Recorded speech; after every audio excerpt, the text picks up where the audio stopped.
High বন্ধুরা, তোমরা সবাই কেমন আছো? আশা করি সবাই খুব ভালো আছো। আমিও খুব ভালো আছি। আমি সম্পাস ব্লগে নতুন একটা ভিডিও নিয়ে চলে এসেছি তোমাদের কাছে। আমার ভিডিওটা ভালো লাগলে অবশ্যই লাইক কমেন্ট শেয়ার করো।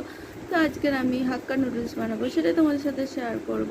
তো হাক্কা নুডলস বানানোর জন্য প্রথমে নুডলসটা জল গরম করে সেদ্ধ করে নিয়েছি আর জল ঝাড়তে দিয়েছি।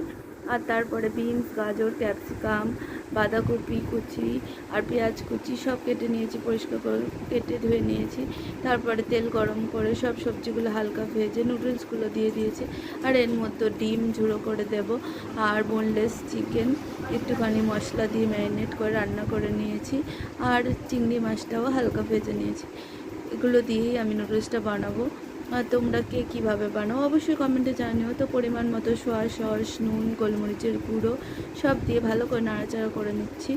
তো নাড়াচাড়া করার পর এর মধ্যে আমি যে চিকেন আর ডিম ঝুড়ো করা চিংড়ি মাছটা দিয়ে ভালো করে নেড়ে আমি হাক্কা নুডলসটা বানিয়ে নেব। চাউমিনের মতোই, শুধু এই নুডলসটা একটু মোটা ধরনের হয়। তো তোমাদের কেমন লাগে এই নুডলসটা খেতে অবশ্যই কমেন্টে জানিও।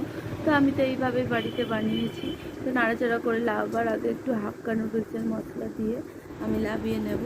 তোমরা কে কীভাবে বানাও অবশ্যই কমেন্টে জানিও। তো আমাদের দেখো রেডি হয়ে গিয়েছে হাক্কা নুডলস। তোমাদের কেমন লাগলো অবশ্যই জানিও। তারপরে আমি ওই কড়াই একটুখানি আমি লাউয়ের সবজি বানাবো। তো লাউ চিংড়ি মাছ বানাবো। কে কে পছন্দ করো অবশ্যই জানিও। তো লাউ আলু কেটে নিয়েছি আর যা যা মশলাকে সব দিয়ে বসিয়ে নিয়েছি তরকারিটা। তো আমার ভিডিওটা তোমাদের কেমন লাগলো অবশ্যই জানিও। আর আমার ভিডিও ভালো লাগলে লাইক কমেন্ট শেয়ার অবশ্যই করো। আমার ভিডিওটা এই পর্যন্ত, আবার অন্য কোনো ভিডিও দেখা হচ্ছে তোমাদের সাথে। টাটা।